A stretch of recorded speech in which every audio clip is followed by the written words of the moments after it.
السلام علیکم ورحمۃ اللہ وبرکاتہ۔ کیا آپ حضور پاک صلی اللہ علیہ وآلہ وسلم اور جادوگرنی کے واقعے کے بارے میں جانتے ہیں؟ آج کی ویڈیو میں آپ کو حضور پاک صلی اللہ علیہ وآلہ وسلم اور جادوگرنی کے واقعے کے بارے میں بتاؤں گی۔ مدینہ منورہ میں ایک یہودی عورت تھی، اس کا نام لبیطۃ الحمراء تھا۔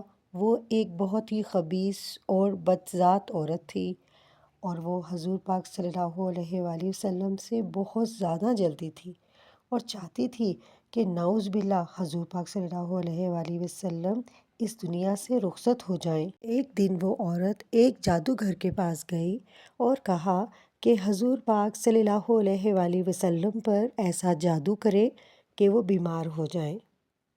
جادوگر نے اس خبیث عورت کو ایک تعویذ دیا اور اسے حکم دیا کہ وہ اس تعویذ کو حضور پاک صلی اللہ علیہ وآلہ وسلم کے گھر میں کسی جگہ چھپا دے۔ جادوگر کی بات پر عمل کرتے ہوئے اس عورت نے وہ تعویذ آپ صلی اللہ علیہ وآلہ وسلم کے گھر میں کسی جگہ چھپا دیا۔ تعویذ کے اثر سے آپ صلی اللہ علیہ وآلہ وسلم کی طبیعت ناساز ہو گئی۔ صحابہ اکرام رضی اللہ عنہ اس بات سے بہت پریشان تھے۔ انہوں نے آپ صلی اللہ علیہ وآلہ وسلم کی صحت کے لیے دعائیں کیں، لیکن آپ صلی اللہ علیہ وآلہ وسلم کی طبیعت بہتر نہیں ہو رہی تھی۔ ایک دن حضور پاک صلی اللہ علیہ وآلہ وسلم کے صحابی حضرت زید بن حارث رضی اللہ عنہ کو ایک خواب آیا۔ خواب میں اللہ تعالیٰ نے انہیں بتایا کہ آپ صلی اللہ علیہ وآلہ وسلم پر جادو کیا گیا ہے۔ حضرت زید بن حارث رضی اللہ عنہ نے آپ صلی اللہ علیہ وآلہ وسلم کو خواب کے بارے میں بتایا۔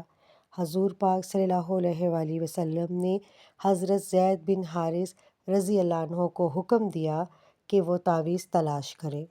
حضرت زید بن حارث رضی اللہ عنہ نے حضور پاک صلی اللہ علیہ وآلہ وسلم کے گھر میں تعویذ تلاش کیا۔ آخرکار نے تعویذ کو کنویں میں پایا۔ تعویذ پھینکنے کے بعد آپ صلی اللہ علیہ وآلہ وسلم کی صحت بہتر ہو گئی۔ جادوگرنی کو معلوم ہوا کہ آپ صلی اللہ علیہ وآلہ وسلم کی صحت ٹھیک ہو گئی ہے۔ اس نے آپ صلی اللہ علیہ وآلہ وسلم سے معافی مانگی۔ آپ صلی اللہ علیہ وآلہ وسلم نے اسے معاف کر دیا، لیکن اسے سخت سزا دی گئی۔ اسے مدینہ منورہ سے نکال دیا گیا اور اسے یہودیوں کے علاقے میں بھیج دیا گیا۔ امید ہے کہ یہ ویڈیو آپ کو پسند آئی ہوگی۔